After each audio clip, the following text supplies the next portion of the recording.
Divorce அளவுக்கு பிரச்சனை போதா உங்க ஹஸ்பண்ட் ஒரு உங்க ஒய்ஃப் கூட, அப்ப நான் சொல்றேன் இதை உன்னை ட்ரை பண்ணுங்க, கண்டிப்பா சக்சஸ் ஆகும். ஏன்னா என் லைஃப்ல நான் எனக்கு டைவர்ஸ் அளவுக்கு போன எங்க லைஃப் திரும்பி வந்ததுக்கான காரணம் இது ஒண்ணுதாங்க. இந்த மாதிரி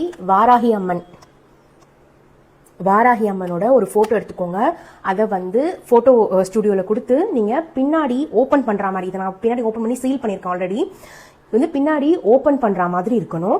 ஓபன் பண்ற மாதிரி வச்சுட்டு என்ன பண்ணணும்னா, உங்க ஹஸ்பண்டோட போட்டோ, இது என்னோட ஹஸ்பண்டோட போட்டோ, உங்க ஹஸ்பண்டோட போட்டோவையும் அண்ட் உங்க ஒய்ஃபோட போட்டோவையும் நல்லா இப்படி ரெண்டு பேரையும் ஒட்ட வச்சுக்கணும். இந்த மாதிரி ஒட்ட வச்சுட்டு அந்த போட்டோ பின்னாடி நீங்க வச்சிடணும். போட்டோ பின்னாடி வச்சுட்டு நீங்க ஸ்டிக்கர் போட்டோ கம் போட்டோ ஒட்டிருங்க. போட்டுட்டு டெய்லி நம்ம அம்மனுக்கு சும்மா வைக்க கூடாது, டெய்லியும் நெய்வேத்தியம் வைக்கணும். டெய்லியுமே நீங்க பூஜை பண்ணிட்டு வாங்க, உங்களுக்கு சூப்பரான ரிசல்ட் இருக்கும். எனக்கு பாத்தீங்கன்னா 2 வீக்ஸ்லயே எங்க 2 பேருக்குள்ள அந்த பிரச்சனை சூப்பரா சரியாச்சு. கண்டிப்பா ட்ரை பண்ணி பாருங்க, கண்டிப்பா ஒர்க் அவுட் ஆகும்.